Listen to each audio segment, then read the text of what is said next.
Camera कोई नहीं है। ਤਾਂ ਸਵਾਗਤ ਹੈ ਸਾਡੇ YouTube channel alma mater online point ਦੇ ਵਿੱਚ। ਤਾਂ ਹੁਣ ਅੱਜ ਆਪਾਂ ਗੱਲ ਕਰਾਂਗੇ ETT ਕੈਡਰ ਦੇ ਜਿਹੜੇ ਮੋਸਟ ਇੰਪੋਰਟੈਂਟ ਕੁਐਸਚਨਸ ਨੇ ਉਹਨਾਂ ਦੇ ਬਾਰੇ। ਹਾਂਜੀ, ਤਾਂ ਸ਼ੁਰੂ ਕਰਦੇ ਹਾਂ ਫਸਟ ਸਲਾਈਡ ਤੋਂ। ਤਾਂ ਫਸਟ ਕੁਐਸਚਨ ਹੈ ਦ ਵੈਲਿਊ ਆਫ ਯੂਨੀਵਰਸਲ ਗ੍ਰੈਵੀਟੇਸ਼ਨਲ ਕਾਂਸਟੈਂਟ। ਜਿਹੜਾ ਯੂਨੀਵਰਸਲ ਗ੍ਰੈਵੀਟੇਸ਼ਨਲ ਕਾਂਸਟੈਂਟ ਹੈ ਉਹਦੀ ਜਿਹੜੀ ਵੈਲਿਊ, ਤਾਂ ਯੂਨੀਵਰਸਲ ਗ੍ਰੈਵੀਟੇਸ਼ਨਲ ਕਾਂਸਟੈਂਟ ਨੂੰ ਕੈਪੀਟਲ G ਨਾਲ ਡਿਨੋਟ ਕਰਿਆ ਜਾਂਦਾ ਅਤੇ ਇਹਦੀ ਜਿਹੜੀ ਵੈਲਿਊ ਹੁੰਦੀ ਹੈ 6.67 ਗੁਣਾ 10 ਦੀ ਪਾਵਰ -11 ਨਿਊਟਨ ਮੀਟਰ ਸਕੇਅਰ ਪਰ ਕਿਲੋਗ੍ਰਾਮ ਸਕੇਅਰ ਹੁੰਦੀ ਹੈ। ਠੀਕ ਹੈ, ਇਹਦੇ ਨਾਲ ਨਾਲ ਕੁਐਸਚਨ ਹੋਰ ਵੀ ਪੁੱਛਿਆ ਜਾਂਦਾ ਹੈ ਜਿਹੜੀ ਸਮਾਲ ਜੀ ਹੁੰਦੀ ਹੈ ਐਕਸਲੇਸ਼ਨ ਡਿਊ ਟੂ ਗ੍ਰੈਵਿਟੀ, ਉਹਦੀ ਜਿਹੜੀ ਵੈਲਿਊ ਹੈ ਉਹ ਕਿੰਨੀ ਹੁੰਦੀ ਹੈ।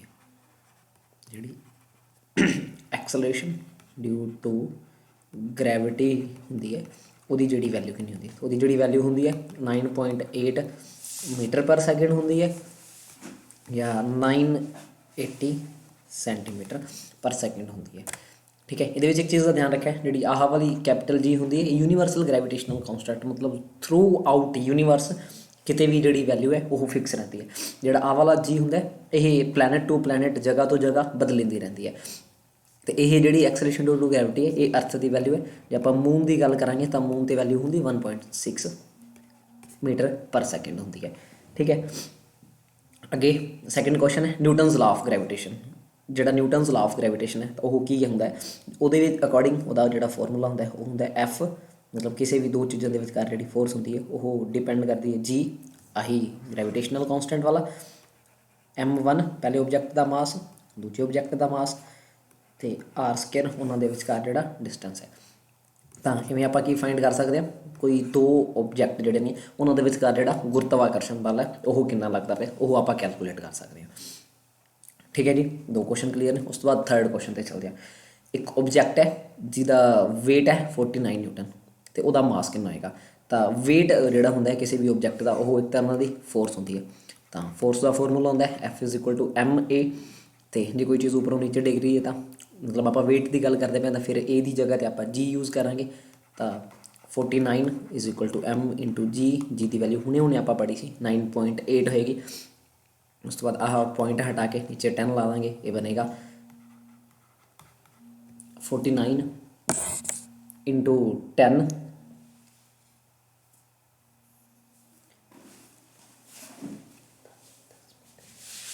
49 × 10 ਡਿਵਾਈਡ ਬਾਈ 98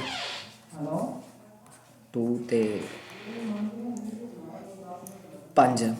ਠੀਕ ਹੈ, ਤਾਂ 5 ਜਿਹੜਾ ਹੈ ਉਹਦਾ ਕੀ ਹੈ ਮਾਸ ਹੋਏਗਾ। ਠੀਕ ਹੈ, ਉਸ ਤੋਂ ਬਾਅਦ ਨੈਕਸਟ ਕੁਐਸਚਨ ਹੈ ਜਿਹੜਾ GE ਅਤੇ GP ਉਹ ਰਿਪਰਜੈਂਟ ਕਰਦੇ ਨੇ ਐਕਸਲੇਸ਼ਨ ਡਿਊ ਟੂ ਗ੍ਰੈਵਿਟੀ ਦੀ ਜਿਹੜੀ ਵੈਲਿਊ ਹੈ। GE ਅਰਥ ਦੀ ਗ੍ਰੈਵਿਟੀ ਨੂੰ ਰਿਪਰਜੈਂਟ ਕਰ ਰਿਹਾ ਅਤੇ GP ਕਿਸੇ ਹੋਰ ਪਲੈਨਟ ਨੂੰ ਰਿਪਰਜੈਂਟ ਕਰ ਰਿਹਾ। ਠੀਕ ਹੈ, ਅਤੇ ਜੇ ਉਸ ਦੂਸਰਾ ਜਿਹੜਾ ਪਲੈਨਟ ਹੈ ਉਹਦਾ ਜਿਹੜਾ ਮਾਸ ਅਰਥ ਤੋਂ ਡਬਲ ਹੈ ਅਤੇ ਰੇਡੀਅਸ ਹਾਫ ਹੈ, ਤਾਂ G ਦਾ ਜਿਹੜਾ ਫਾਰਮੂਲਾ ਹੁੰਦਾ ਉਹ ਹੁੰਦਾ Gm/r ਸਕੇਅਰ। ਇਹ ਅਰਥ ਦੀ ਗੱਲ ਹੋ ਰਹੀ ਹੈ। ਅਤੇ ਜੇ ਦੂਸਰੇ ਪਲੈਨਟ ਦੀ ਗੱਲ ਕਰੀ ਜਾਵੇ ਤਾਂ ਉਹ ਹੋਏਗਾ GP। ਉਹਦਾ ਜਿਹੜਾ ਮਾਸ ਹੈ ਉਹ 2 ਗੁਣਾ ਜ਼ਿਆਦਾ ਹੈ ਅਤੇ ਜਿਹੜਾ ਰੇਡੀਅਸ ਹੈ ਹਾਫ ਹੈ। ਠੀਕ ਹੈ, ਅਤੇ ਜਦੋਂ ਇਸ ਚੀਜ਼ ਨੂੰ ਸੋਲਵ ਕਰਾਂਗੇ ਇਹ ਬਣੇਗਾ 2Gm r ਸਕੇਅਰ ਬਟਾ 4, ਆਹ 4 ਉੱਪਰ ਜਾ ਕੇ ਮਲਟੀਪਲਾਈ ਹੋ ਜਾਏਗਾ ਅਤੇ 8Gm/r ਸਕੇਅਰ। ਤਾਂ ਦੋਵਾਂ ਦੇ ਵਿੱਚ ਜਿਹੜਾ ਰਿਲੇਸ਼ਨ ਹੋਏਗਾ ਉਹ ਹੋਏਗਾ 8 ਟਾਈਮਸ। ਜਿਹੜਾ G' ਹੈ ਜਾਂ ਜਿਹੜਾ GP ਹੈ ਉਹ 8 ਟਾਈਮਸ ਆਫ GE ਹੋਏਗਾ। ਠੀਕ ਹੈ, ਜਿਹੜੀ ਉਹਦੇ ਉਸ ਪਲੈਨਟ 'ਤੇ ਐਕਸਲੇਸ਼ਨ ਡਿਊ ਟੂ ਗ੍ਰੈਵਿਟੀ ਦੀ ਜਿਹੜੀ ਵੈਲਿਊ ਹੈ ਉਹ 8 ਟਾਈਮਸ ਜ਼ਿਆਦਾ ਹੋਏਗੀ। ਉਸ ਤੋਂ ਬਾਅਦ ਚੱਲਦੇ ਹਾਂ ਮੋਸ਼ਨ ਚੈਪਟਰ ਦੇ। ਮੋਸ਼ਨ ਮਤਲਬ ਗਤੀ। ਤਾਂ ਇਹਦੇ ਵਿੱਚ slope of velocity time graph, ਅਤੇ ਜਦੋਂ ਵੀ ਵਰਡ ਆ ਜਾਏ ਸਲੋਪ ਦਾ ਮਤਲਬ ਹੁੰਦਾ ਵੈਲੋਸਿਟੀ ਅਤੇ ਟਾਈਮ ਨੂੰ ਡਿਵਾਈਡ ਕਰਨਾ। ਤਾਂ ਵੈਲੋਸਿਟੀ ਅਤੇ ਟਾਈਮ, ਵੈਲੋਸਿਟੀ ਅਪੋਨ ਟਾਈਮ ਹੁੰਦਾ ਐਕਸਲਰੇਸ਼ਨ। ਐਕਸਲਰੇਸ਼ਨ ਮਤਲਬ ਕਿਸੇ ਵੀ ਵਸਤੂ ਦਾ ਆਪਾਂ ਪ੍ਰਵੇਗ ਕੱਢ ਸਕਦੇ। ਠੀਕ ਹੈ, ਅਤੇ ਇਹ ਸਲੋਪ ਦਾ ਮਤਲਬ ਹੁੰਦਾ ਜੇ ਆਪਾਂ ਨੂੰ ਕਿਸੇ ਵੀ ਗ੍ਰਾਫ ਦਾ ਏਰੀਆ ਆ ਜਾਵੇ, ਏਰੀਆ ਦਾ ਮਤਲਬ ਹੁੰਦਾ ਦੋਨਾਂ ਨੂੰ ਮਲਟੀਪਲਾਈ ਕਰਨਾ। ਠੀਕ ਹੈ, ਤਾਂ ਇਵੇਂ ਹੀ ਕੁਐਸਚਨ ਆਉਂਦਾ ਹੁੰਦਾ ਜਿਹੜਾ ਡਿਸਟੈਂਸ ਟਾਈਮ ਗ੍ਰਾਫ ਹੈ ਉਹਦੇ ਉਹਦੀ ਜਿਹੜੀ ਸਲੋਪ ਹੈ ਉਹਦੇ ਤੋਂ ਆਪਾਂ ਵੈਲੋਸਿਟੀ ਕੈਲਕੂਲੇਟ ਕਰ ਸਕਦੇ ਹਾਂ, ਅਤੇ ਜਿਹੜਾ ਵੈਲੋਸਿਟੀ ਟਾਈਮ ਗ੍ਰਾਫ ਹੈ ਉਹਦੀ ਜਿਹੜੀ ਸਲੋਪ ਹੈ ਉਹਦੇ ਤੋਂ ਆਪਾਂ ਐਕਸਲਰੇਸ਼ਨ ਫਾਈਂਡ ਕਰ ਸਕਦੇ ਹਾਂ। ਇਹ ਐਕਸਲਰੇਸ਼ਨ ਨੂੰ ਰਿਪਰਜੈਂਟ ਕਰ ਰਹੀ ਹੈ। ਅੱਗੇ ਨੈਕਸਟ ਇੱਕ ਨੂਮੈਰੀਕਲ ਹੈ, velocity of A car changes from, ਕਿਸੇ ਵੀ ਚੀਜ਼ ਦੀ ਜਿਹੜੀ ਵੈਲੋਸਿਟੀ ਹੈ 36 ਕਿਲੋਮੀਟਰ ਪਰ ਆਰ। ਤਾਂ ਸਭ ਤੋਂ ਪਹਿਲਾਂ ਕੀ ਕਰਨਾ ਹੈ, ਜੋ ਆਪਾਂ ਨੂੰ ਯੂਨਿਟ ਕਿਲੋਮੀਟਰ ਪਰ ਆਰ ਦੇ ਰੱਖੇ ਨੇ ਇਹਨੂੰ ਮੀਟਰ ਪਰ ਸੈਕਿੰਡ ਵਿੱਚ ਕਨਵਰਟ ਕਰਨਾ। ਕਿਸੇ ਨੂੰ ਵੀ ਕਿਲੋਮੀਟਰ ਪਰ ਆਰ ਤੋਂ ਮੀਟਰ ਪਰ ਸੈਕਿੰਡ ਵਿੱਚ ਕਨਵਰਟ ਕਰਨ ਵਾਸਤੇ 5/18 ਨਾਲ ਗੁਣਾ ਕਰਿਆ ਜਾਂਦਾ ਹੈ। ਠੀਕ ਹੈ, ਤਾਂ 2 ਆਪਣੇ ਕੋਲ ਬਣੇਗਾ 10 ਮੀਟਰ ਪਰ ਸੈਕਿੰਡ, ਅਤੇ ਇਵੇਂ 72 ਵਾਸਤੇ 72 × 5/18 ਇਹ ਬਣਿਆ 4 20 ਮੀਟਰ ਪਰ ਸੈਕਿੰਡ। ਤਾਂ ਕਿਸੇ ਚੀਜ਼ ਦੀ ਜਿਹੜੀ ਸਪੀਡ ਸੀਗੀ ਉਹ the velocity of a car changes from 36 kilometre ਪਰ ਆਰ to 72 ਕਿਲੋਮੀਟਰ ਪਰ ਆਰ। ਠੀਕ ਹੈ, ਸਟੇਟਮੈਂਟ ਵਿੱਚ ਥੋੜ੍ਹੀ ਦਿੱਕਤ ਹੈ, ਇਹਦੇ ਵਿੱਚ ਉਹਨਾਂ ਨੇ ਟਾਈਮ ਨਹੀਂ ਦੇ ਰੱਖਿਆ। ਤਾਂ ਟਾਈਮ ਆਪਾਂ ਨੂੰ ਜਦੋਂ ਵੀ ਆਪਾਂ ਐਕਸਲਰੇਸ਼ਨ ਫਾਈਂਡ ਕਰਨਾ ਤਾਂ ਆਪਾਂ ਨੂੰ ਟਾਈਮ ਚਾਹੀਦਾ ਹੋਏਗਾ v - u/t। v ਮਤਲਬ ਫਾਈਨਲ ਵੈਲੋਸਿਟੀ, ਫਾਈਨਲ ਆਪਣੇ ਕੋਲ ਕਿੰਨੀ ਹੈ 20, ਇਨੀਸ਼ੀਅਲ ਕਿੰਨੀ ਹੈ 10। ਅਤੇ ਜੇ ਇਸ ਸਾਰੇ ਵਾਸਤੇ ਜਿਹੜਾ ਟਾਈਮ ਹੈ ਉਹ 10 ਸੈਕਿੰਡ ਲੱਗਦਾ ਹੁੰਦਾ ਤਾਂ ਆਪਾਂ 10 ਨਾਲ ਡਿਵਾਈਡ ਕਰ ਦੇਣਾ ਸੀ, ਇਹ ਬਣਨਾ ਸੀ 10/10, ਅਤੇ 1 ਮੀਟਰ ਪਰ ਸੈਕਿੰਡ ਸਕੁਅਰ ਕੀ ਹੈ ਐਕਸਲਰੇਸ਼ਨ। ਤਾਂ ਜਦੋਂ ਵੀ ਕਿਸੇ ਚੀਜ਼ ਦੇ ਐਕਸਲਰੇਸ਼ਨ ਦੀ ਗੱਲ ਕਰਦੇ ਹਾਂ ਤਾਂ ਕਿਸੇ ਵੀ ਚੀਜ਼ ਦਾ ਜਿਹੜਾ ਐਕਸਲਰੇਸ਼ਨ ਹੁੰਦਾ ਉਹ ਹਮੇਸ਼ਾ ਮੀਟਰ ਪਰ ਸੈਕਿੰਡ ਸਕੁਅਰ ਹੁੰਦਾ। ਕਿਸੇ ਚੀਜ਼ ਦੀ ਜਿਹੜੀ ਵੈਲੋਸਿਟੀ ਹੁੰਦੀ ਆ ਉਹ ਮੀਟਰ ਪਰ ਸੈਕਿੰਡ ਹੁੰਦੀ ਹੈ, ਅਤੇ ਜਿਹੜਾ ਕਿਸੇ ਵੀ ਚੀਜ਼ ਦਾ ਡਿਸਟੈਂਸ ਜਾਂ ਡਿਸਪਲੇਸਮੈਂਟ ਹੁੰਦਾ ਉਹ ਸਿੱਧਾ ਮੀਟਰਾਂ ਵਿੱਚ ਲਿਖਿਆ ਜਾਂਦਾ ਹੈ। ਠੀਕ ਹੈ ਜੀ, ਆਹ ਕੁਝ ਚੀਜ਼ਾਂ ਯਾਦ ਰੱਖ ਕੇ ਜਾਓਗੇ ਤਾਂ ਪੇਪਰ ਦੇ ਵਿੱਚ ਅਟੈਂਪਟੇਸ਼ਨ ਕਾਫੀ ਵਧੀਆ ਰਹੇਗੀ। ਅਤੇ ਜੇਕਰ ਸਾਡੇ ਚੈਨਲ 'ਤੇ ਨਵੇਂ ਹੋ ਤਾਂ ਚੈਨਲ ਨੂੰ ਸਬਸਕ੍ਰਾਈਬ ਕਰੋ, ਅਤੇ ਹੋਰ ਆਪਣੇ ਦੋਸਤਾਂ ਮਿੱਤਰਾਂ ਨਾਲ ਚੈਨਲ ਦਾ ਲਿੰਕ ਸ਼ੇਅਰ ਕਰੋ। ਹਾਂਜੀ, ਨੈਕਸਟ ਕੁਐਸਚਨ ਹੈ M1 ਅਤੇ M2 ਦੋ ਬਾਲਸ ਨੇ ਡਰੋਪਡ ਫਰੋਮ ਸੇਮ ਹਾਈਟ, ਮਤਲਬ ਸਮ ਹਾਈਟ ਤੋਂ ਉਹਨਾਂ ਨੂੰ ਆਪਾਂ ਸੱਟਿਆ। ਠੀਕ ਹੈ, ਅਤੇ ਉਹ ਹਾਈਟ ਇੱਕੋ ਜਿਹੀ ਹੈ, ਅਤੇ T1 ਅਤੇ T2 ਉਹਨਾਂ ਨੂੰ ਟਾਈਮ ਲੱਗਦਾ ਨੀਚੇ ਆਉਣ 'ਤੇ। ਤਾਂ ਉਹਨਾਂ ਵਿੱਚ ਰਿਲੇਸ਼ਨ ਕਿਹਾ ਜਦੋਂ ਦੋ ਚੀਜ਼ਾਂ ਨੇ ਉਹਨਾਂ ਨੂੰ ਉੱਪਰੋਂ ਇੱਕੋ ਸੇਮ ਹਾਈਟ ਤੋਂ ਸੱਟਾਂਗੇ ਤਾਂ ਉਹ ਹਮੇਸ਼ਾ ਬਰਾਬਰ ਟਾਈਮ ਬਾਅਦ ਆਉਣਗੇ, ਭਾਵੇਂ ਉਹਨਾਂ ਦੇ ਮਾਸ ਦੇ ਵਿੱਚ ਕਿੰਨਾ ਮਰਜ਼ੀ ਫਰਕ ਹੋਵੇ। ਪਰ ਜੇ ਉਹ ਜਿਹੜੀ ਕਿਸੇ ਵੀ ਚੀਜ਼ ਦੀ ਐਕਸਲਰੇਸ਼ਨ ਡਿਊ ਟੂ ਗ੍ਰੈਵਿਟੀ ਹੁੰਦੀ ਹੈ ਉਹ ਉਸ ਵਸਤੂ ਦੇ ਮਾਸ 'ਤੇ ਨਿਰਭਰ ਨਹੀਂ ਕਰਦੀ, ਚਾਹੇ 1 ਕਿਲੋ ਦੀ ਚੀਜ਼ ਹੈ ਚਾਹੇ 10 ਕਿਲੋ ਦੀ ਚੀਜ਼ ਹੈ। ਜਦੋਂ ਆਪਾਂ ਉਹਨਾਂ ਨੂੰ ਉੱਪਰੋਂ ਕਿਸੇ ਹਾਈਟ ਤੋਂ ਸੱਟਾਂਗੇ ਤਾਂ ਉਹ ਇੱਕੋ ਜਿਹੇ ਟਾਈਮ ਬਾਅਦ ਨੀਚੇ ਆਉਣਗੀਆਂ। ਤਾਂ T1 ਅਤੇ T2 ਵਿੱਚ ਜਿਹੜਾ ਰਿਲੇਸ਼ਨ ਹੈ ਉਹ ਸੇਮ ਹੋਣਗੇ। ਅੱਗੇ ਆਹ ਕੁਐਸਚਨ ਬੜੀਆਂ ਵਾਰੀ ਪੇਪਰ ਵਿੱਚ ਪੁੱਛਿਆ ਜਾਂਦਾ, uniform circular motion. Uniform circular motion ਦਾ ਮਤਲਬ ਇਹ ਹੁੰਦਾ ਕੋਈ ਚੀਜ਼ ਇੱਕ ਸਰਕਲ ਦੇ ਵਿੱਚ ਮੂਵ ਕਰ ਰਹੀ ਹੈ ਅਤੇ ਯੂਨੀਫਾਰਮ ਹੈ, ਮਤਲਬ ਉਹਦੀ ਜਿਹੜੀ ਵੈਲੋਸਿਟੀ ਹੈ ਉਹ ਚੇਂਜ ਨਹੀਂ ਹੋ ਰਹੀ, ਤਾਂ ਉਹਦਾ ਜਿਹੜਾ ਮੋਸ਼ਨ ਕਿਹੜਾ ਹੋਏਗਾ। ਤਾਂ ਨੋਰਮਲੀ ਆਪਾਂ ਇਸ ਮੋਸ਼ਨ ਨੂੰ ਅਨਐਕਸਲਰੇਟਿਡ ਮੋਸ਼ਨ ਕਹਿ ਦਿੰਦੇ ਹਾਂ, ਪਰ ਇਹਦੇ ਵਿੱਚ ਕੀ ਹੁੰਦਾ ਸਰਕਲ ਦੇ ਵਿੱਚ ਹਰ ਇੱਕ ਪੁਆਇੰਟ 'ਤੇ ਜਦੋਂ ਆਪਾਂ ਉਹਦੇ ਮੋਸ਼ਨ ਦੀ ਗੱਲ ਕਰਦੇ ਹਾਂ ਤਾਂ ਉਹਦੀ ਜਿਹੜੀ ਡਾਇਰੈਕਸ਼ਨ ਹੈ ਉਹ ਚੇਂਜ ਹੋ ਰਹੀ ਹੁੰਦੀ ਹੈ। ਉਹਦੀ ਜਿਹੜੀ ਡਾਇਰੈਕਸ਼ਨ ਹੈ ਉਹ ਚੇਂਜ ਹੋ ਰਹੀ ਹੁੰਦੀ ਹੈ। ਜੇ ਕਿਸੇ ਚੀਜ਼ ਦੀ ਡਾਇਰੈਕਸ਼ਨ ਚੇਂਜ ਹੋ ਰਹੀ ਹੈ ਤਾਂ ਮਤਲਬ ਕੀ ਹੋਏਗਾ ਉਹਦੀ ਵੈਲੋਸਿਟੀ ਚੇਂਜ ਹੋ ਰਹੀ ਹੈ। ਤਾਂ ਆਹ ਵਾਲਾ ਜਿਹੜਾ ਮੋਸ਼ਨ ਹੈ ਇਹ ਕਿਹੜਾ ਹੋਏਗਾ ਐਕਸਲਰੇਟਿਡ ਮੋਸ਼ਨ। ਤਾਂ ਇਹ ਮੋਸ਼ਨ ਕਿਹੜਾ ਹੋਏਗਾ ਐਕਸਲਰੇਟਿਡ ਮੋਸ਼ਨ। ਅੱਗੇ ਆਪਣੇ ਕੋਲ ਨੈਕਸਟ ਚੈਪਟਰ ਹੈ force and laws of motion. ਤਾਂ ਇਹ player catches a ball of 150 gram, ਇੱਕ ਪਰ ਪਲੇਅਰ ਹੈ 150 ਗ੍ਰਾਮ ਵੇਟ ਦੀ ਜਿਹੜੀ ਬਾਲ ਹੈ 20 ਮੀਟਰ ਪਰ ਸੈਕਿੰਡ ਦੀ ਸਪੀਡ 'ਤੇ ਆ ਰਹੀ ਸੀ, ਉਹਨੂੰ ਰੋਕਦਾ ਤਾਂ ਉਹਦੀ ਜਿਹੜੀ ਵੈਲੋਸਿਟੀ ਸੀ ਉਹ ਵੀ ਹੁਣ ਆਪਾਂ ਨੂੰ ਮੀਟਰ ਪਰ ਸੈਕਿੰਡ ਪਹਿਲਾਂ ਦੇ ਰੱਖਿਆ ਤਾਂ ਕੋਈ ਦਿੱਕਤ ਨਹੀਂ, ਉਹਨੂੰ ਰੋਕ ਲੈਂਦਾ ਤਾਂ ਫਾਈਨਲ 0 ਹੋ ਗਈ ਹੈ। ਅਤੇ ਇਸ ਸਾਰੇ ਪ੍ਰੋਸੀਜਰ 'ਤੇ ਉਹਨੂੰ ਟਾਈਮ 0.1 ਸੈਕਿੰਡ ਲੱਗ ਰਿਹਾ, ਅਤੇ ਜਿਹੜਾ ਓਬਜੈਕਟ ਦਾ ਵੇਟ ਹੈ ਉਹ 150 ਗ੍ਰਾਮ ਹੈ। ਤਾਂ ਆਪਾਂ ਕੈਲਕੂਲੇਟ ਦਾ ਫੋਰਸ ਕੈਲਕੂਲੇਟ ਕਰਨੀ ਤਾਂ F = ma, m ਉਹਦਾ ਮਾਸ 150 ਗ੍ਰਾਮ ਹੈ, ਤੈਨੂੰ ਆਪਾਂ 1000 ਵਿੱਚ ਕਨਵਰਟ ਕਰਾਂਗੇ। a ਦਾ ਮਤਲਬ v - u/t, 150/1000।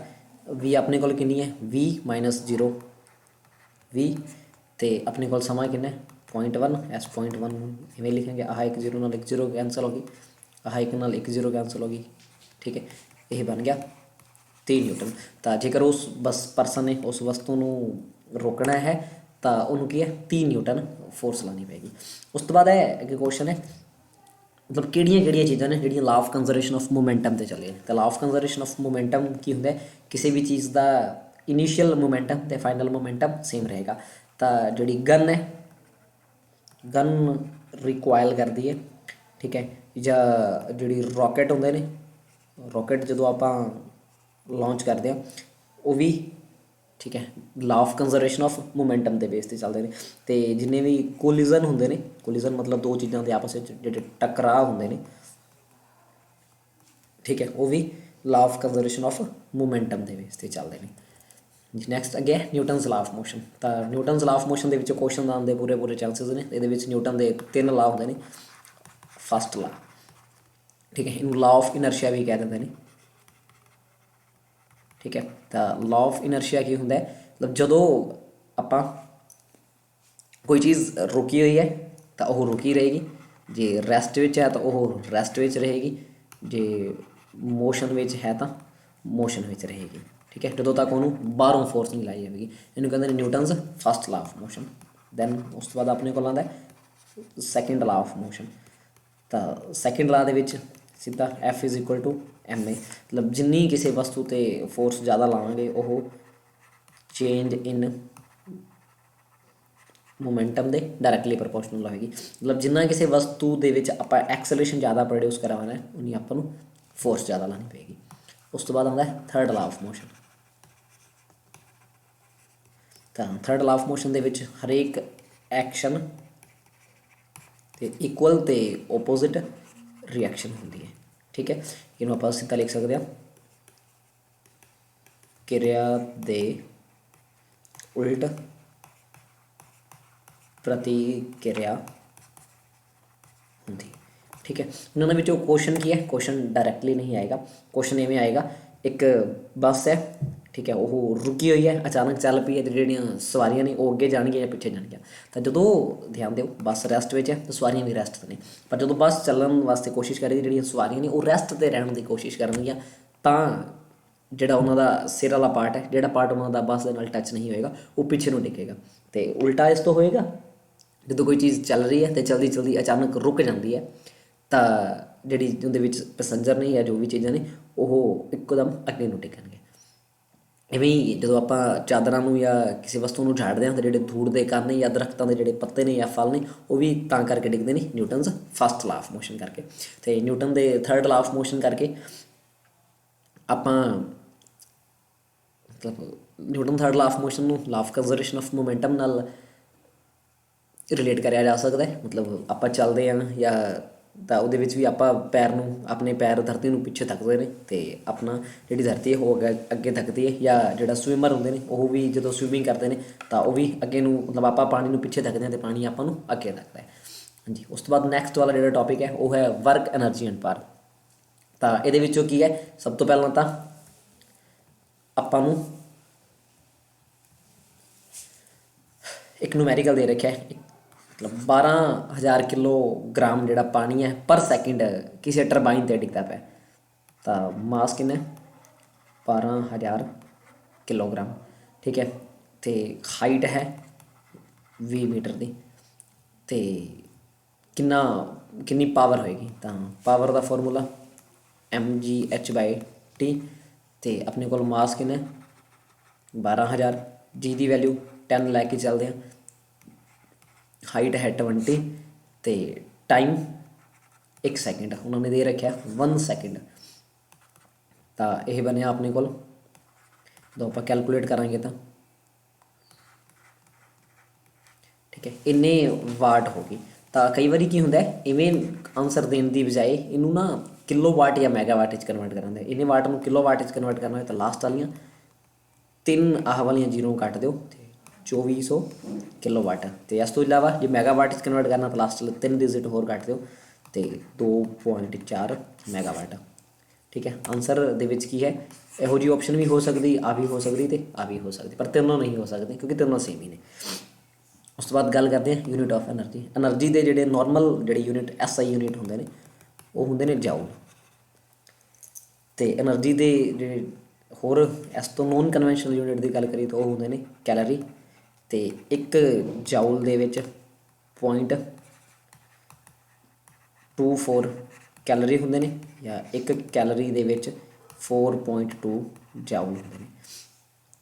ਅਤੇ ਉਸ ਤੋਂ ਬਾਅਦ ਹੈ ਐਨਰਜੀ ਦੇ ਇੱਕ ਯੂਨਿਟ, ਮਤਲਬ ਸਮਾਲੈਸਟ ਜਿਹੜੇ ਯੂਨਿਟ ਹੁੰਦੇ ਨੇ ਉਹ ਹੁੰਦੇ ਨੇ ਇਲੈਕਟ੍ਰੋਨ ਵੋਲਟ। ਅਤੇ ਇੱਕ ਇਲੈਕਟ੍ਰੋਨ ਵੋਲਟ 'ਚ 1.6 ਗੁਣਾ 10 ਦੀ ਪਾਵਰ -19 ਜਾਊਲ ਹੁੰਦੇ ਨੇ। ਅਤੇ ਇੱਕ ਇਲੈਕਟ੍ਰਿਕ ਐਨਰਜੀ ਦੇ ਜਿਹੜੇ ਯੂਨਿਟ ਹੁੰਦੇ ਨੇ ਉਹ ਕਾਫੀ ਵਾਰੀ ਪੇਪਰ 'ਚ ਪੁੱਛੇ ਜਾਂਦੇ ਨੇ। ਜਿਹੜੀ ਇਲੈਕਟ੍ਰਿਕ ਐਨਰਜੀ ਹੈ ਉਹਦੇ ਜਿਹੜੇ ਯੂਨਿਟ ਹੁੰਦੇ ਨੇ ਉਹ ਹੁੰਦੇ ਨੇ ਕਿਲੋ ਵਾਟ ਆਰ। ਅਤੇ 1 ਕਿਲੋ ਵਾਟ ਆਰ ਵਿੱਚ 3.6 ਗੁਣਾ 10 ਦੀ ਪਾਵਰ 6 ਜਾਊਲ ਹੁੰਦੇ ਨੇ। ਠੀਕ ਹੈ, ਨੈਕਸਟ ਕੁਐਸਚਨ ਜਿਹੜਾ ਹੈ ਉਹ ਕਾਈਨੈਟਿਕ ਐਨਰਜੀ ਦੇ ਬੇਸ 'ਤੇ ਹੈ। If the speed of object is double, ਕਿਸੇ ਵੀ ਆਬਜੈਕਟ ਦੀ ਜਿਹੜੀ ਸਪੀਡ ਉਹ ਡਬਲ ਕਰ ਦਿੱਤੀ ਜਾਵੇ ਤਾਂ ਉਹਦੀ ਜਿਹੜੀ ਕਾਈਨੈਟਿਕ ਐਨਰਜੀ ਅਤੇ ਕਿਸੇ ਵੀ ਵਸਤੂ ਦੀ ਜਿਹੜੀ ਕਾਈਨੈਟਿਕ ਐਨਰਜੀ ਹੈ ਉਹਦਾ ਫਾਰਮੂਲਾ ਹੁੰਦਾ ਹੈ 1/2 mv²। ਠੀਕ ਹੈ, ਮਾਸ ਕਾਂਸਟੈਂਟ ਹੈ, ਵੈਲੋਸਿਟੀ ਡਬਲ ਹੋ ਗਈ ਤਾਂ ਕਾਈਨੈਟਿਕ ਐਨਰਜੀ ਉਹਦੀ ਵੈਲੋਸਿਟੀ ਦੇ ਸਕੇਅਰ ਦੇ ਡਾਇਰੈਕਟਲੀ ਪ੍ਰਪੋਰਸ਼ਨਲ ਹੈ। ਜੇ ਉਹਦੀ ਵੈਲੋਸਿਟੀ ਡਬਲ ਹੋ ਗਈ ਤਾਂ ਜਿਹੜੀ ਕਾਈਨੈਟਿਕ ਐਨਰਜੀ ਹੈ ਉਹ 4 ਗੁਣਾ ਵੱਧ ਜਾਏਗੀ। ਠੀਕ ਹੈ, ਤਾਂ ਜਿਹੜੀ ਉਹਦੀ ਕਾਈਨੈਟਿਕ ਐਨਰਜੀ ਹੈ ਉਹ ਕੀ ਹੋ ਜਾਏਗੀ 4 ਟਾਈਮਸ ਹੋ ਜਾਏਗੀ। ਠੀਕ ਹੈ ਜੀ, ਇਹਦੇ ਨਾਲ ਦਾ ਆਹ ਕੁਐਸਚਨ ਇੰਪੋਰਟੈਂਟ ਹੈ, ਇਹਦੇ ਨਾਲ ਦਾ ਕੁਐਸਚਨ ਆਉਣ ਦੇ ਚਾਂਸਿਸ ਹੈ।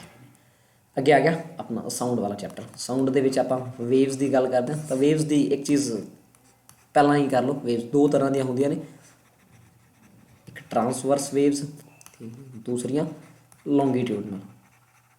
ਠੀਕ ਹੈ, ਟਰਾਂਸਵਰਸ ਉਹ ਹੁੰਦੀਆਂ ਨੇ ਜਿਨ੍ਹਾਂ ਨੂੰ ਮੀਡੀਅਮ ਨਹੀਂ ਚਾਹੀਦਾ ਹੁੰਦਾ, ਜਿਵੇਂ ਲਾਈਟ, ਅਤੇ ਇਹਦੇ ਵਿੱਚ ਹੁੰਦੀਆਂ ਨੇ ਸਾਊਂਡ ਵੇਵ। ਠੀਕ ਹੈ, ਤਾਂ ਪਹਿਲਾ ਕੁਐਸਚਨ ਹੈ ਕਿਹੜੀਆਂ ਤਰੰਗਾਂ ਨੂੰ ਉਹਨਾਂ ਦੇ ਪ੍ਰਸਾਰ ਲਈ ਮਾਧਿਅਮ ਦੀ ਲੋੜ ਨਹੀਂ ਹੁੰਦੀ, ਤਾਂ ਉਹ ਹੁੰਦੀਆਂ ਨੇ ਲਾਈਟ ਵੇਵ ਲਿਖਿਆ ਹੋ ਸਕਦਾ। ਠੀਕ ਹੈ, ਲਾਈਟ ਇੱਕ ਇਲੈਕਟ੍ਰੋਮੈਗਨੈਟਿਕ ਵੇਵ ਹੈ, ਕੋਈ ਵੀ ਆਨਸਰ ਆ ਸਕਦਾ ਹੈ, ਇਲੈਕਟ੍ਰੋਮੈਗਨੈਟਿਕ ਵੇਵ ਵੀ ਇਹਦਾ ਆਨਸਰ ਹੋ ਸਕਦਾ ਹੈ। ਠੀਕ ਹੈ, ਤਾਂ ਇਲੈਕਟ੍ਰੋਮੈਗਨੈਟਿਕ ਵੇਵ ਵੀ ਹੋ ਸਕਦਾ ਅਤੇ ਲਾਈਟ ਵੇਵ ਵੀ ਹੋ ਸਕਦਾ ਹੈ।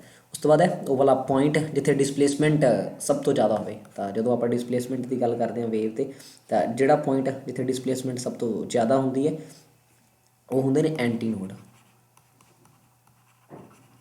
ਅਤੇ ਜਿੱਥੇ ਡਿਸਪਲੇਸਮੈਂਟ ਸਭ ਤੋਂ ਘੱਟ ਹੁੰਦੀ ਹੈ ਉਹ ਹੁੰਦੇ ਨੇ ਨੋਡਸ। ਠੀਕ ਹੈ, ਉਸ ਤੋਂ ਬਾਅਦ ਹੈ ਸਪੀਡ ਆਫ ਸਾਊਂਡ ਵੇਵ। ਤਾਂ ਸਾਊਂਡ ਵੇਵ ਦੀ ਸਪੀਡ ਅਲੱਗ-ਅਲੱਗ ਮੀਡੀਅਮ ਵਿੱਚ ਅਲੱਗ-ਅਲੱਗ ਹੁੰਦੀ ਹੈ। ਠੀਕ ਹੈ, ਜੇ ਆਪਾਂ ਵੈਕਿਊਮ ਦੀ ਗੱਲ ਕਰੀਏ ਤਾਂ ਵੈਕਿਊਮ ਦੇ ਵਿੱਚ ਹੁੰਦੀ ਸਪੀਡ 0। ਜੇ ਆਪਾਂ ਨੋਰਮਲ ਏਅਰ ਦੀ ਗੱਲ ਕਰੀਏ ਤਾਂ ਏਅਰ ਦੇ ਵਿੱਚ ਹੁੰਦੀ ਸਪੀਡ 340 ਤੋਂ 345 ਮੀਟਰ ਪਰ ਸੈਕਿੰਡ। ਉਸ ਤੋਂ ਬਾਅਦ ਆਪਾਂ ਗੱਲ ਕਰੀਏ ਵਾਟਰ ਦੀ, ਤਾਂ ਵਾਟਰ ਦੇ ਵਿੱਚ ਹੁੰਦੀ ਹੈ 1590 ਮੀਟਰ ਪਰ ਸੈਕਿੰਡ।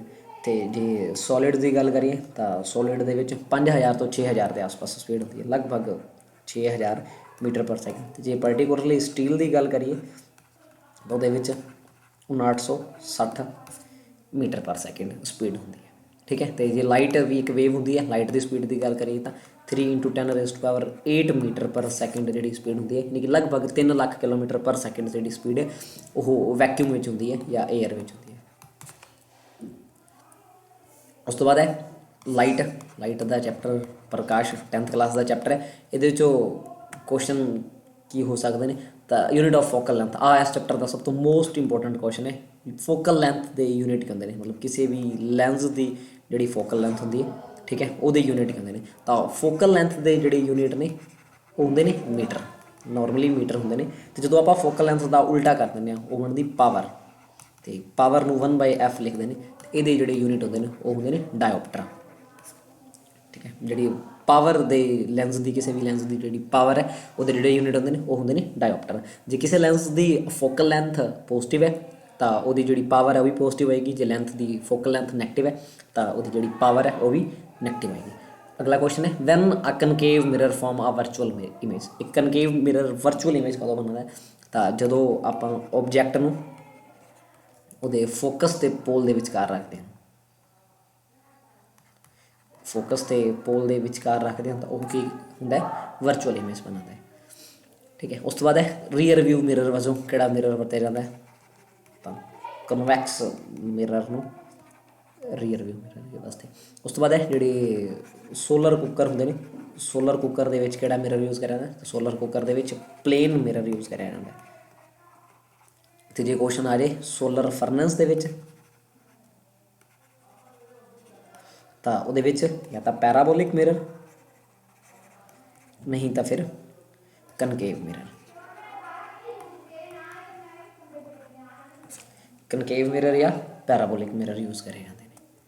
ਠੀਕ ਹੈ, ਉਸ ਤੋਂ ਬਾਅਦ ਹੈ ਅੱਗੇ ਜਦੋਂ ਲਾ ਆਫ ਮੋਸ਼ਨ ਦਾ ਕੁਐਸਚਨ ਹੈ when two balls collide what will remain constant. ਜਦੋਂ ਦੋ ਬਾਲਸ ਇੱਕ ਦੂਜੇ ਵਿੱਚ ਕੋਲਾਈਡ ਕਰਦੇ ਹਨ ਤਾਂ ਉਹਨਾਂ ਦਾ ਜਿਹੜਾ ਮੋਮੈਂਟਮ ਹੈ ਉਹ ਕੌਂਸਟੈਂਟ ਰਹਿੰਦਾ ਹੈ।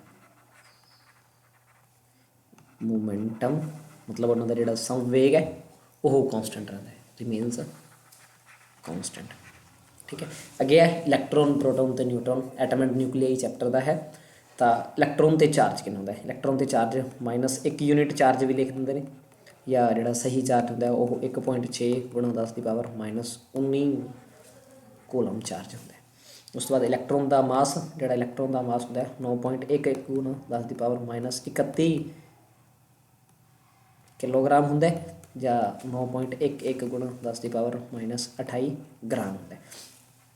प्रोटोन के चार्ज 1 यूनिट प्लस का लिख देंगे ने, ਜਾਂ जिन्ना इलैक्ट्रॉन का नैगेटिव चार्ज होंगे उन्ना ये पॉजिटिव 1.6 × 10⁻⁻19 कूलम होंगे। उस तो बाद प्रोटोन तो न्यूट्रॉन का जोड़ा मास है वो लगभग सेम होंगे 1.67 × 10⁻27 किलोग्राम। तो न्यूट्रॉन का चार्ज नहीं होंगे, ये न्यूट्रल होंगे, नील चार्ज होंगे या जीरो चार्ज होंगे। मास ऑफ न्यूट्रॉन का जोड़ा मास है, न्यूट्रॉन का जोड़ा मास है ये प्रोटोन के मास के लगभग बराबर होंगे। ठीक है, हम ये क्वेश्चन आता है एक इलैक्ट्रॉन का मास तो एक जोड़ा प्रोटोन का मास है उन्होंने कितना फर्क होंगे। तो एक प्रोटोन जोड़ा है वो एक इलैक्ट्रॉन तो 1840 गुना भारा होंगे, मतलब mass of proton is equal to 1840 times of mass of electron. एक प्रोटोन एक इलैक्ट्रॉन तो इन्ना ज़्यादा भारा होंगे। ठीक है, उस तो बाद है इलैक्ट्रिसिटी। तो इलैक्ट्रिसिटी के जोड़ा क्वेश्चन आएगा, इलैक्ट्रिसिटी में काफ़ी सारिया टर्म्स दे रखे हैं, उन्होंने टर्म्स के यूनिट याद रख लो तो वो क्वेश्चन आने के पूरे पूरे चांसिस ने। ये सब तो पहली टर्म आती है चार्ज। ठीक है, चार्ज के यूनिट होंगे ने कूलम। ठीक है, चार्ज ਨੂੰ क्यू ਨਾਲ डिनोट कराया जाता है तो कूलम सी ਨਾਲ। उस तो बाद आती टर्म करंट। करंट के जोड़े यूनिट ने वो होंगे ने एम्पीयर। उस तो बाद आता है वोल्टेज। ठीक है, वोल्टेज के जोड़े यूनिट होंगे ने वोल्ट, या पोटेंशियल आती है मतलब पोटेंशियल भी लिख देंगे ने, तो पोटेंशियल लिखा हो या पोटेंशियल डिफरेंस लिखा हो तो यदा मतलब ये यूनिट वोल्ट होंगे। उस तो बाद आएगा रेजिस्टेंस। तो रेजिस्टेंस के जोड़े यूनिट ने वो होंगे ने ओम, ये ओम्स के ला नाल कैलकुलेट करे जाते हैं। उस तो बाद आती रेजिस्टिविटी। तो ये जोड़े यूनिट होंगे ने वो होंगे ने ओम मीटर। उस तो बाद है जे इलैक्ट्रिक पावर की गल करिए तो पावर के यूनिट आ गए वाट। तो इलैक्ट्रिक एनर्जी की गल करिए तो ये होंगे ने 1 ये होंगे ने किलो वाट आर। ठीक है, उस तो बाद है जोड़ा एम मीटर है मतलब करंट है उन्होंने एम मीटर नाल मैजर कराया जाता है। तो एम मीटर हमेशा सीरीज़ के लगता है। तो ये जी रेजिस्टेंस है वो 0 होंगी है। वोल्ट मीटर नाल पोटेंशियल मैजर कराया जाता है तो ये हमेशा ही पैरल के लगता है। तो ये जी रेजिस्टेंस है वो इनफाइनाइट होंगी है, मतलब मैक्सीमम रेजिस्टेंस ये होंगी है। उस तो बाद है कैमिकल इक्वेशन। तो कैमिकल इक्वेशन देर टाइप्स केमिस्ट्री का फर्स्ट चैप्टर है 10th क्लास का, ये क्वेश्चन आएगा तो मोस्टली मतलब एक टाइप की रिएक्शन दे रखी होएगी। ठीक है, तो रिएक्शनस में आइडेंटिफाई करना होगा, जेकर ए तो बी कंबाइन होकर एको ही प्रोडक्ट बन रहे हैं तो उन्होंने कहते हैं कंबीनेशन रिएक्शन। जे एक रिएक्टेंट 2 पार्ट्स डिवाइड हो रहा है तो उन्होंने कहते हैं डीकंपोजिशन। तो जेकर एक पार्ट किसी दूजे नाल डिसप्लेस हो रहा है, ठीक है, तो उन्होंने कहते हैं डिसप्लेसमेंट रिएक्शन। तो जेकर इंटरचेंज हो रहा है मतलब आह सी वाला पार्ट इतने जा रहा है आह पार्ट इतने जा रहा है A D plus C V, इन्होंने कहते हैं डबल डिसप्लेसमेंट है। ठीक है, इस तो बाद एक ऑक्सीडेशन होंगी है। ऑक्सीडेशन का मतलब होंगे एडिशन ऑफ ऑक्सीजन और रिमूवल ऑफ हाइड्रोजन। तो रिडक्शन का मतलब होंगे एडिशन ऑफ हाइड्रोजन और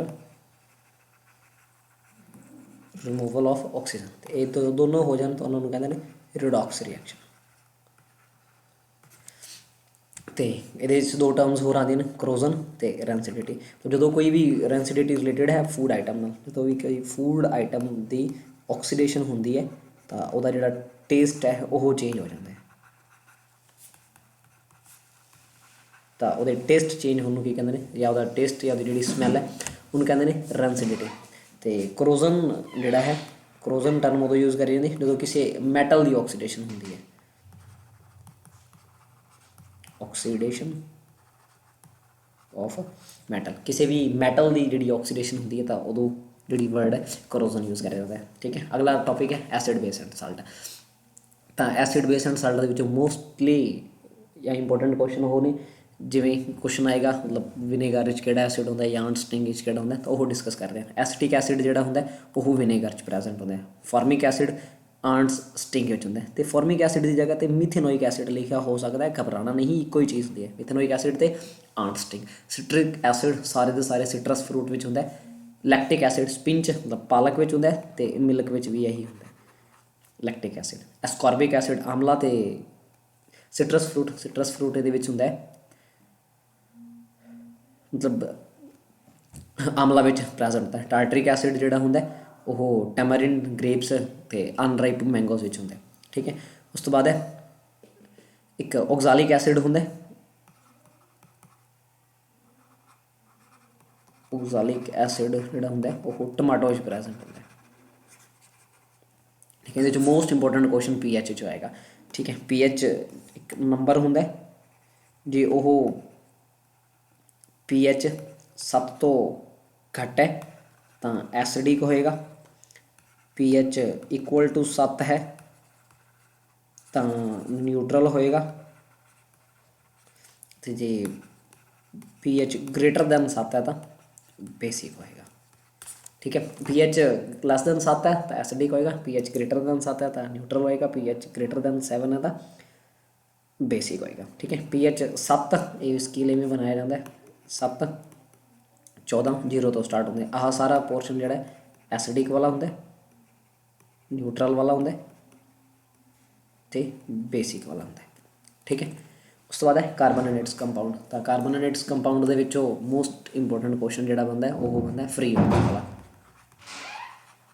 ਜਿਹੜੇ ਫ੍ਰੀ ਓਨਸ ਹੁੰਦੇ ਨੇ ਉਹਨਾਂ ਨੂੰ ਐਜ਼ ਏ ਰੈਫਰੀਜਰੈਂਟ ਯੂਜ਼ ਕਰਿਆ ਜਾਂਦਾ। ਅਤੇ ਜਾਂ ਫਿਰ ਇਹਦੇ 'ਚ ਫੰਕਸ਼ਨਲ ਗਰੁੱਪ ਕਿਸੇ ਵੀ ਨਾਲ OH ਲੱਗਿਆ ਤਾਂ ਉਹ ਐਲਕੋਹਲ ਹੋਏਗਾ, ਜੇ CHO ਲੱਗਿਆ ਤਾਂ ਉਹ ਐਲਡੀਹਾਈਡ ਹੋਏਗਾ, ਜੇ COOH ਲੱਗਿਆ ਤਾਂ ਉਹ ਕਾਰਬੋਕਸਿਲਿਕ ਐਸਿਡ ਹੋਏਗਾ, ਅਤੇ ਜੇ ਕਾਰਬਨ ਦੇ ਨਾਲ ਡਬਲ ਬੌਂਡ ਆਕਸੀਜਨ ਹੈ ਤਾਂ ਉਹ ਕੀ ਹੋਏਗਾ, ਕੀਟੋਨ ਹੋਏਗਾ।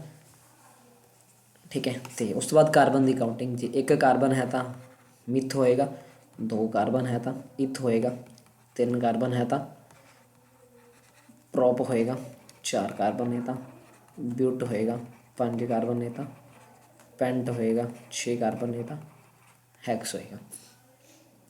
ਅਤੇ ਉਸ ਤੋਂ ਬਾਅਦ ਹੈ ਜਿਵੇਂ ਇਹਦੇ 'ਚੋਂ ਕੁਐਸਚਨ ਆਏਗਾ C2H5OH ਦਾ ਨਾਮ ਕੀ ਹੋਏਗਾ। ਹੁਣ 2 ਕਾਰਬਨ ਨੇ ਤਾਂ 2 ਕਾਰਬਨ ਹੋ ਗਿਆ ਇਥ, ਅਤੇ OH ਹੈ ਤਾਂ ਅਲਕੋਹਲ, ਤਾਂ ਇਥਾਈਲ ਐਲਕੋਹਲ ਹੋ ਸਕਦਾ ਜਾਂ ਫਿਰ ਇਥੇਨੋਲ ਹੋਏਗਾ। ਠੀਕ ਹੈ, ਇਹਨਾਂ ਵਿੱਚੋਂ ਇੱਕ ਨੇਮਿੰਗ ਵਾਲਾ ਕੁਐਸਚਨ ਆਉਣ ਦੇ ਚਾਂਸਿਸ ਹੈਗੇ ਨੇ। ਠੀਕ ਹੈ, ਅਤੇ ਜਿਹੜੇ ਕਾਰਬਨ ਦੇ ਜਿੰਨੇ ਵੀ ਕੰਪਾਊਂਡ ਨੇ ਉਹਨਾਂ ਸਾਰਿਆਂ ਦੇ ਵਿੱਚ ਜਿਹੜੀ ਬੌਂਡਿੰਗ ਹੈ ਉਹ ਕਿਹੜੀ ਬੌਂਡਿੰਗ ਹੁੰਦੀ ਹੈ, ਕੋਵੈਲੈਂਟ ਬੌਂਡਿੰਗ। ਕਾਰਬਨ ਅਤੇ ਉਹਦੇ ਜਿਹੜੇ ਕੰਪਾਊਂਡਸ ਉਹਨਾਂ ਵਿੱਚ ਕਿਹੜੀ ਬੌਂਡਿੰਗ ਹੁੰਦੀ ਹੈ, ਕੋਵੈਲੈਂਟ ਬੌਂਡਿੰਗ। ਅਤੇ ਕਾਰਬਨ ਦੇ 3 ਐਲੋਟ੍ਰੋਪ ਹੁੰਦੇ ਨੇ, ਡਾਇਮੰਡ,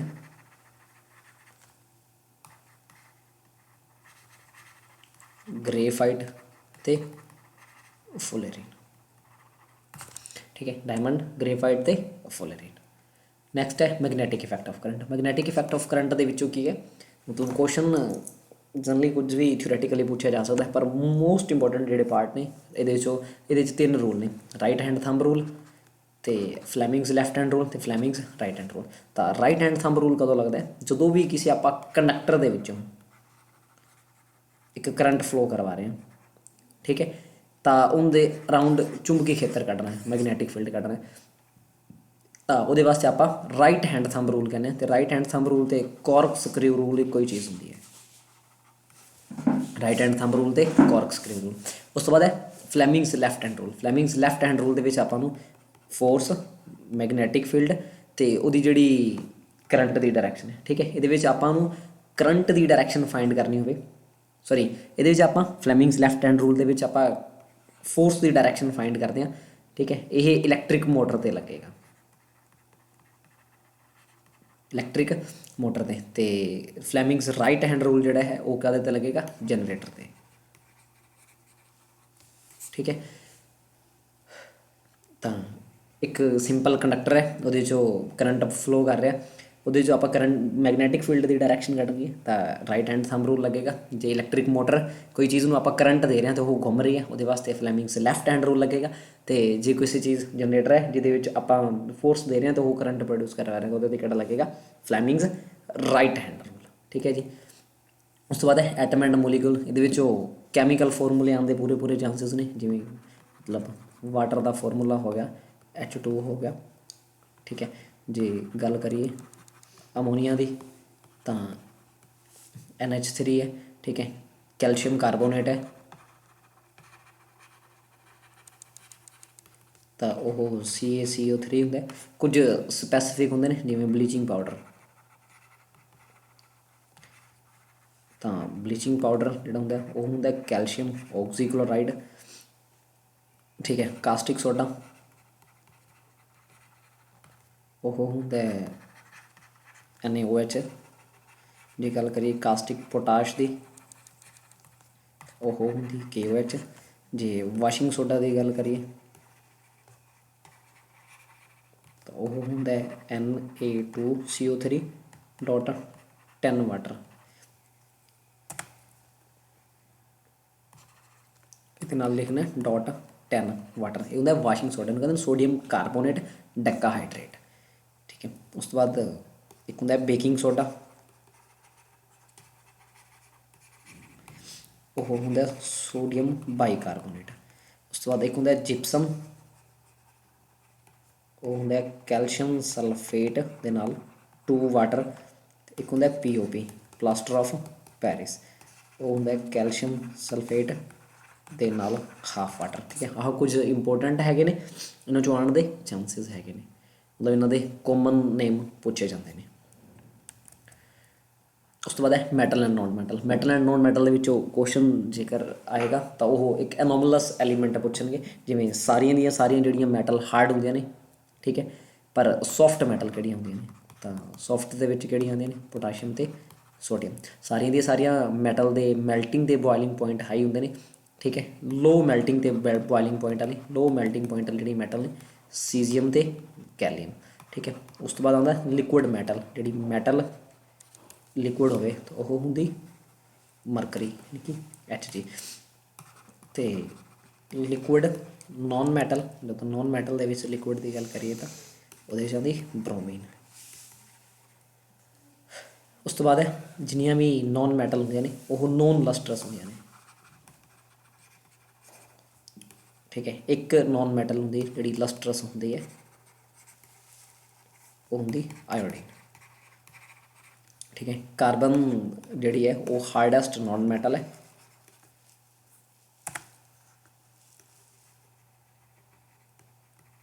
ਠੀਕ ਹੈ। ਅਤੇ ਨੋਰਮਲੀ ਨੋਨ ਮੈਟਲ ਇਲੈਕਟ੍ਰੀਸਿਟੀ 'ਤੇ ਬੈਡ ਕੰਡਕਟਰ ਹੁੰਦੀਆਂ, ਇਹਦਾ ਹੀ ਜਿਹੜਾ ਐਲੋਟ੍ਰੋਪ ਗ੍ਰੇਫਾਈਟ ਹੈ ਉਹ ਕੰਡਕਟਰ ਹੁੰਦਾ। ਅਤੇ ਇਹਦੇ ਵਿੱਚ ਹੀ ਡਾਇਮੰਡ ਵਾਲਾ ਪਾਰਟ ਹੁੰਦਾ, ਤਾਂ ਕਾਰਬਨ ਦਾ ਇੱਕ ਐਲੋਟ੍ਰੋਪ ਡਾਇਮੰਡ ਹੁੰਦਾ। ਡਾਇਮੰਡ ਕੀ ਹੁੰਦਾ, ਹਾਰਡੈਸਟ ਨੋਨ ਮੈਟਲ, ਠੀਕ ਹੈ। ਅਤੇ ਉਸ ਤੋਂ ਬਾਅਦ ਹੈ ਕਾਰਬਨ ਦਾ ਜਿਹੜਾ ਮੈਲਟਿੰਗ ਅਤੇ ਬੋਇਲਿੰਗ ਪੁਆਇੰਟ ਹੈ, ਨੋਰਮਲੀ ਜਿਹੜੀਆਂ ਨੋਨ ਮੈਟਲ ਹੁੰਦੀਆਂ ਨੇ ਉਹਨਾਂ ਦੇ ਮੈਲਟਿੰਗ ਅਤੇ ਬੋਇਲਿੰਗ ਪੁਆਇੰਟ ਘੱਟ ਹੁੰਦੇ ਨੇ, ਪਰ ਕਾਰਬਨ ਦਾ ਮੈਲਟਿੰਗ ਪੁਆਇੰਟ ਵੀ ਜ਼ਿਆਦਾ ਹੁੰਦਾ ਹੈ, high melting point and boiling point.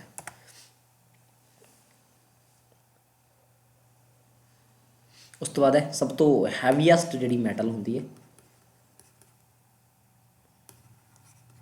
ਉਹ ਹੁੰਦੀ ਓਸਮੀਅਮ। उस तो बाद आ गया cell, functional and structure unit of life या बेसिक यूनिट ऑफ लाइफ ਦਾ बेसिक यूनिट। तो सैल की जी डिस्कवरी है वो रॉबर्ट हुक ने करी सी। रॉबर्ट हुक ने डेड सैल डिस्कवर करे सी 1665 ਦੇ ਵਿੱਚ। ਉਸ ਤੋਂ ਬਾਅਦ ਸਭ ਤੋਂ ਫਸਟ ਲਿਵਿੰਗ ਸੈੱਲ ਜਿਹੜਾ ਸੀ ਉਹ ਵੈਨ ਲਿਊਵਨ ਹੌਕ ਨੇ ਕਰਿਆ ਸੀ। L for ਲਿਊਵਨ ਹੌਕ ਤੇ L for ਲਿਵਿੰਗ ਸੈੱਲ। ਉਸ ਤੋਂ ਬਾਅਦ ਹੈ ਸੈੱਲ ਥਿਊਰੀ। ਜਿਹੜੀ ਸੈੱਲ ਥਿਊਰੀ ਸੀ ਉਹ ਸਕਲੈਡਨ ਤੇ ਸ਼ਵਾਨ ਨੇ ਦਿੱਤੀ ਸੀ। ਸੈੱਲ ਥਿਊਰੀ ਦੇ ਵਿੱਚ ਬਾਅਦ ਵਿੱਚ ਮੋਡੀਫਿਕੇਸ਼ਨ ਹੋਈਆਂ ਸੀ, ਉਹ ਮੋਡੀਫਿਕੇਸ਼ਨ ਐਲ ਵਰਚੋ ਨੇ ਕਰੀਆਂ ਸੀ। ਉਸ ਤੋਂ ਬਾਅਦ ਸੈੱਲ ਦੇ ਕੁਝ ਪਾਰਟ ਹੁੰਦੇ ਨੇ, ਠੀਕ ਹੈ, ਇਹਨਾਂ ਵਿੱਚੋਂ ਇੱਕ ਕੁਐਸਚਨ ਆਉਣ ਦੇ ਪੂਰੇ ਚਾਂਸਸ ਨੇ। ਇਹ ਪਾਰਟ ਕਾਫੀ ਇੰਪੋਰਟੈਂਟ ਨੇ। ਤਾਂ ਸੈੱਲ ਦਾ ਬ੍ਰੇਨ, ਸੈੱਲ ਦੇ ਨਿਊਕਲੀਅਸ ਨੂੰ ਕਹਿੰਦੇ ਨੇ। ਪਾਵਰ ਹਾਊਸ ਜਿਹੜਾ ਹੈ ਉਹ ਮਾਈਟੋਕੌਂਡਰੀਆ ਹੁੰਦਾ, ਮਤਲਬ ਸਾਰੀ ਦੀ ਸਾਰੀ ਜਿਹੜੀ ਐਨਰਜੀ ਉਹ ਇਹਦੇ 'ਚ ਬਣਦੀ ਅਤੇ ਸਟੋਰ ਹੁੰਦੀ ਹੈ। ਸੈੱਲ ਦੇ ਜਿਹੜੇ ਸੁਸਾਈਡਲ ਬੈਗ ਨੇ ਉਹ ਲਾਈਸੋਸੋਮ ਹੁੰਦੇ ਨੇ। ਸੈੱਲ ਦੀ ਜਿਹੜੀ ਪ੍ਰੋਟੀਨ ਫੈਕਟਰੀ ਹੈ, ਸੈੱਲ ਦੇ ਵਿੱਚ ਜਿੰਨਾ ਵੀ ਪ੍ਰੋਟੀਨ ਸਿੰਥੇਸਾਈਜ਼ ਹੁੰਦਾ ਉਹ ਰਾਈਬੋਸੋਮ ਕਰਦੇ ਨੇ। ਸੈੱਲ ਦਾ ਜਿਹੜਾ ਸਟੋਰ ਹਾਊਸ ਹੈ ਉਹ ਵੈਕਿਊਲਸ ਹੁੰਦੇ ਨੇ। ਅਤੇ energy currency of cell the energy currency ATP ਹੁੰਦੇ ਨੇ। ਅਤੇ ਸੈੱਲ ਦਾ ਕਿਚਨ ਕਲੋਰੋਪਲਾਸਟ ਹੁੰਦਾ। ਹੁਣ ਕੁਐਸਚਨ ਇਹ ਆਉਂਦਾ ਪਲਾਂਟ ਸੈੱਲ ਅਤੇ ਐਨੀਮਲ ਸੈੱਲ ਦੇ ਵਿੱਚ ਫਰਕ ਕੀ ਹੁੰਦਾ ਹੈ, ਪਲਾਂਟ ਸੈੱਲ ਅਤੇ ਐਨੀਮਲ ਸੈੱਲ। ਤਾਂ ਇੱਕ ਜਿਹੜਾ ਆਹ ਪਾਰਟ ਹੈ ਕਲੋਰੋਪਲਾਸਟ,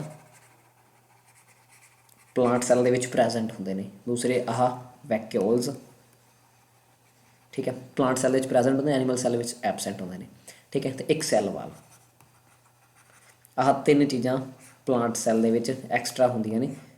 ਆਹ ਪਲਾਂਟ ਸੈੱਲ ਅਤੇ ਐਨੀਮਲ ਸੈੱਲ ਦੇ ਵਿੱਚ ਫਰਕ ਹੁੰਦਾ ਹੈ। ਆਹ ਤਿੰਨ ਚੀਜ਼ਾਂ ਦਾ ਜਿਹੜੇ ਪਲਾਂਟ ਸੈੱਲ ਹੁੰਦੇ ਨੇ ਉਹਨਾਂ ਵਿੱਚ ਕਲੋਰੋਪਲਾਸਟ ਹੁੰਦੇ ਨੇ। ਕਲੋਰੋਪਲਾਸਟ ਫੋਟੋਸਿੰਥੇਸਿਸ ਵਾਸਤੇ ਯੂਜ਼ ਕਰੇ ਜਾਂਦੇ ਨੇ। ਵੈਕਿਊਲਸ ਹੁੰਦੇ ਨੇ ਜਿਹਨਾਂ ਨੂੰ ਪਲਾਂਟ ਦਾ ਸਟੋਰ ਹਾਊਸ ਕਹਿੰਦੇ ਨੇ।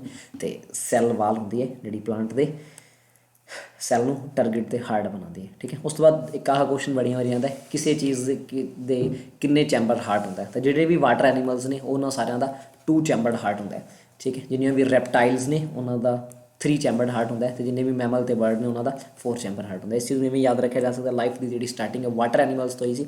ਤਾਂ ਵਾਟਰ ਐਨੀਮਲ ਦਾ ਜਿਹੜਾ ਹਾਰਟ ਸੀ ਸਟਾਰਟਿੰਗ ਦੇ 2 ਚੈਂਬਰਡ ਹਾਰਟ ਸੀ। ਉਸ ਤੋਂ ਬਾਅਦ ਰੈਪਟਾਈਲਸ ਬਣੇ, ਉਹਨਾਂ ਦਾ ਥੋੜ੍ਹੀ ਐਡਵਾਂਸਮੈਂਟ ਹੋਈ ਅਤੇ 3 ਚੈਂਬਰਡ ਹਾਰਟ ਬਣਿਆ। ਉਸ ਤੋਂ ਬਾਅਦ ਮੈਮਲਸ ਅਤੇ ਐਨੀਮਲਸ ਦੇ ਵਿੱਚ ਕੀ ਹੈ 4 ਚੈਂਬਰ ਹਾਰਟ ਬਣਿਆ। ਉਸ ਤੋਂ ਬਾਅਦ ਕੁਐਸਚਨ ਆਉਂਦਾ ਐਂਜੀਓਸਪਰਮ। ਐਂਜੀਓਸਪਰਮ ਉਹ ਵਾਲੇ ਸੀਡ ਹੁੰਦੇ ਨੇ ਜਿਹੜੇ ਕਵਰਡ ਹੁੰਦੇ ਨੇ। ਜਿਹੜੇ ਕਵਰਡ ਸੀਡ ਹੁੰਦੇ ਨੇ ਉਹ ਐਂਜੀਓਸਪਰਮ ਹੁੰਦੇ ਨੇ। ਜਿਹੜੇ ਜਿਮਨੋਸਪਰਮ ਹੁੰਦੇ ਨੇ ਉਹ ਅਨਕਵਰਡ ਹੁੰਦੇ ਨੇ। ਮਤਲਬ ਜਿਹੜੇ ਇਹਨਾਂ ਨੂੰ ਕਵਰਡ ਸੀਡ ਵੀ ਕਹਿ ਦਿੰਦੇ ਨੇ, ਅਨਕਵਰਡ ਨੂੰ ਬੇਅਰ ਸੀਡ ਵੀ ਕਹਿ ਦਿੰਦੇ ਨੇ। ਮਤਲਬ ਉਹ ਵਾਲੇ ਸੀਡ ਜਿਹਨਾਂ ਉੱਤੇ ਜਿਹੜੀ ਫਰੂਟ ਦੀ ਕਵਰਿੰਗ ਨਹੀਂ ਹੁੰਦੀ, ਠੀਕ ਹੈ ਜੀ। ਤਾਂ ਉਮੀਦ ਹੈ ਇਹ ਜਿਹੜੇ ਕੁਐਸਚਨ ਨੇ ਤੁਹਾਡੇ ਵਾਸਤੇ ਹੈਲਪਫੁਲ ਹੋਣਗੇ, ਠੀਕ ਹੈ। ਅਤੇ ਵੀਡੀਓ ਨੂੰ ਵੱਧ ਤੋਂ ਵੱਧ ਸ਼ੇਅਰ ਕਰੋ ਤਾਂ ਜੋ ਹੋਰ ਤੁਹਾਡੇ ਨਾਲ ETT ਵਾਲੇ ਬੱਚਿਆਂ ਦਾ ਫਾਇਦਾ ਹੋ ਸਕੇ, ਠੀਕ ਹੈ। ਸਾਰੇ ਬੱਚਿਆਂ ਨੂੰ ਪੇਪਰ ਵਾਸਤੇ ਆਲ ਦੀ ਬੈਸਟ। ਅਤੇ ਇਸੇ ਚੈਨਲ 'ਤੇ ਕੱਲ੍ਹ ਵੀਡੀਓ ਦੀ ਕੱਲ੍ਹ ਵਾਲਾ ਜਿਹੜਾ ਪੇਪਰ ਹੋਏਗਾ ਉਸ ਪੇਪਰ ਦੀ ਐਨਾਲਿਸਿਸ ਕਰੀ ਜਾਵੇਗੀ। ਉਹ ਵੀ ਵੀਡੀਓ ਵੀ ਕੱਲ੍ਹ ਪੇਪਰ ਤੋਂ ਬਾਅਦ ਅਪਲੋਡ ਕਰੀ ਜਾਵੇਗੀ। ਧੰਨਵਾਦ ਜੀ।